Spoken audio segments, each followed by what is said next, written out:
Salut les potes, c'est Jiffy, j'espère que vous allez bien. On se retrouve enfin pour une nouvelle vidéo, ça fait plaisir, dans un nouveau setup comme vous pouvez le constater, plutôt cool hein. On va parler aujourd'hui de la Jordan 1 Lost and Found, est-ce vraiment la paire de l'année? Découvrons-le tout de suite. On attaque avec la box comme d'habitude, couvercle orange mais spécial box parce que comme tu peux le voir, hop, sur le côté, c'est une boîte Jordan normale en fait, noire et rouge, mais ils ont mis un couvercle dépareillé. Pourquoi? Parce que ça va avec le storytelling de la paire, Lost and Found, comme je te l'ai dit, ça veut dire perdu puis retrouvé. L'histoire en fait qu'ils ont inventé, c'est genre on a retrouvé cette paire au fin fond de la réserve d'un magasin de sport qui a fermé ses portes depuis belle lurette. On l'a retrouvé en l'état, donc comme tu peux le voir, le couvercle il est abîmé, tu vois, donc c'est imprimé, hein. Ça fait genre c'est abîmé, c'est plutôt marrant. Ça c'est vraiment très stylé comme détail. Ils ont collé des étiquettes genre épicier avec écrit sale, tu vois, comme si c'était en solde. En plus c'est des vraies étiquettes, hein. C'est pas printé sur la boîte, c'est vraiment, tu peux les enlever si tu veux. Là on dirait que c'est abîmé, c'est vraiment super bien fait, voilà, c'est plutôt cool. Je valide le délire vintage, je trouve ça plutôt marrant. Alors ensuite tu soulèves le couvercle et là tu fais tomber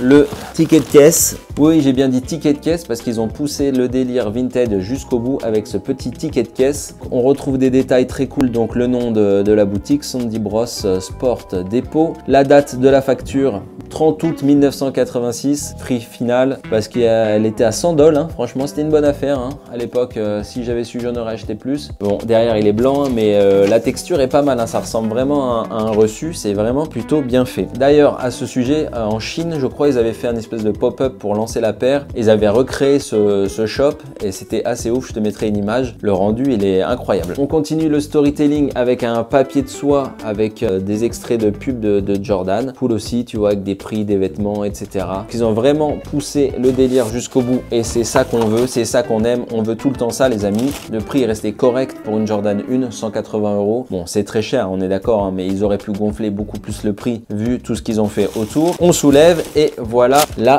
paire, la fameuse paire de Jordan 1 coloris Chicago, le coloris mythique, avec ici des lacets noirs, mais elle est livrée avec deux paires de lacets. Donc je vous ai lacé les deux pieds avec un de chaque pour que vous puissiez vous faire votre avis. Là on a lacet noir et là lacet blanc, donc tu vois ça donne vraiment un autre délire à la paire. Là beaucoup plus vintage et là un peu plus moderne je trouve en tout cas. Voilà pour les deux lacets. Alors moi je vais faire la review sur le lacet blanc parce que c'est comme ça que je vais la porter, je la trouve plus cool. De loin on pourrait croire comme ça c'est juste une Chicago qu'ils ont réédité, mais ils ont poussé le délire vintage jusqu'à la chaussure, pas uniquement sur la boîte, parce que si tu t'approches tu peux voir en détail, tu vois le cuir il est tout craquelé comme si c'était vraiment une paire de 85 qui avait été retrouvée. Comme on peut voir souvent sur Instagram, les paires vintage de l'époque, elles sont vraiment toutes défoncées, toutes craquelées par endroits. Je trouve ça plutôt bien fait sur le col.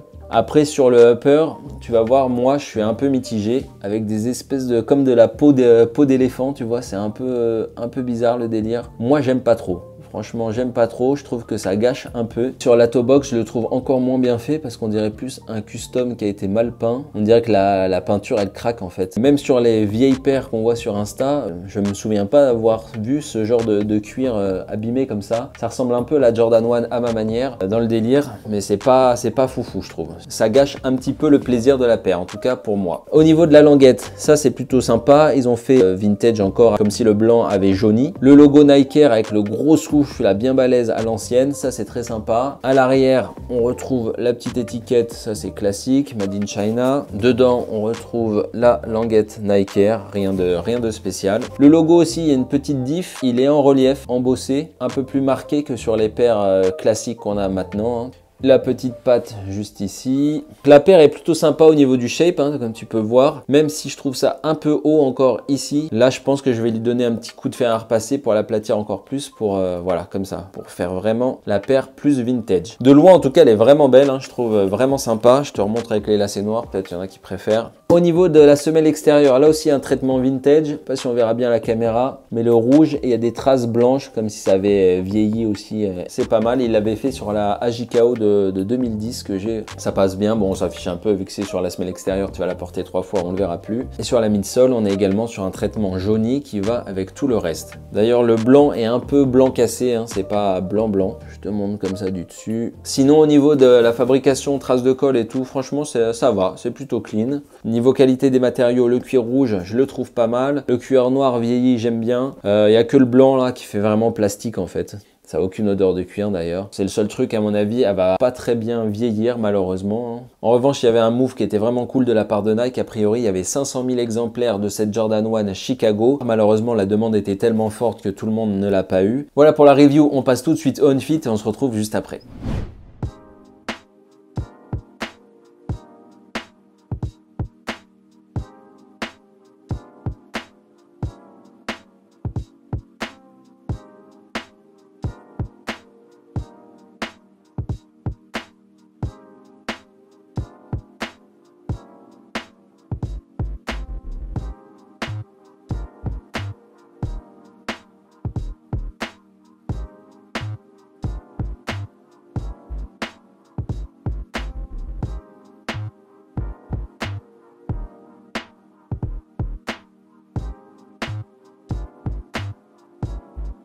Voilà pour le on-fit de cette Lost and Found. Au niveau du sizing, j'en ai pas parlé. Je trouve qu'elle taille un peu plus grand qu'une Jordan 1 habituelle, hein. Il y a un peu plus de place, voilà, donc c'est à savoir. Est-ce pour moi la paire de l'année? Franchement, non. Parce que ça reste quand même une rétro, donc un truc déjà vu. Pour moi, une paire de l'année, c'est peut-être plus un truc qui innove, même si c'est sur une silhouette qui existe déjà comme la Jordan 1. Il faudra utiliser des nouveaux matériaux, des nouveaux effets, etc. Je ne sais pas. Mais là, on est sur un classique de chez Classique. Ils auraient pu gratter quelques places pour moi en mettant un cuir vraiment premium, pas le truc craquelé là. Vraiment un truc bien balèze comme on voit sur les bespoke, des beaux cuirs. Là, ça aurait vraiment pu faire un banger de ouf. Voilà pour cette review de la Jordan 1 Lost and Found avec les lacets blancs, avec les lacets noirs. Dis-moi si tu as eu de la chance de la gagner, toi, avec les 500 000 exemplaires. Est-ce que tu as eu la chance d'être élu? D'ailleurs, Sneakers avait fait un truc pas mal à ce sujet. A priori, si tu avais perdu au moins 10 raffles sur la Jordan 1, tu étais en bonne position pour avoir l'accès exclusif la veille, donc le vendredi. Est-ce que toi, tu l'as eu? Dis-le moi dans les commentaires. Voilà, c'était Jiffy. N'hésite pas à liker la vidéo si ça t'a plu, à t'abonner à la chaîne si tu me découvres par le biais de cette vidéo. Et nous, on se retrouve très vite pour une nouvelle vidéo. Ciao!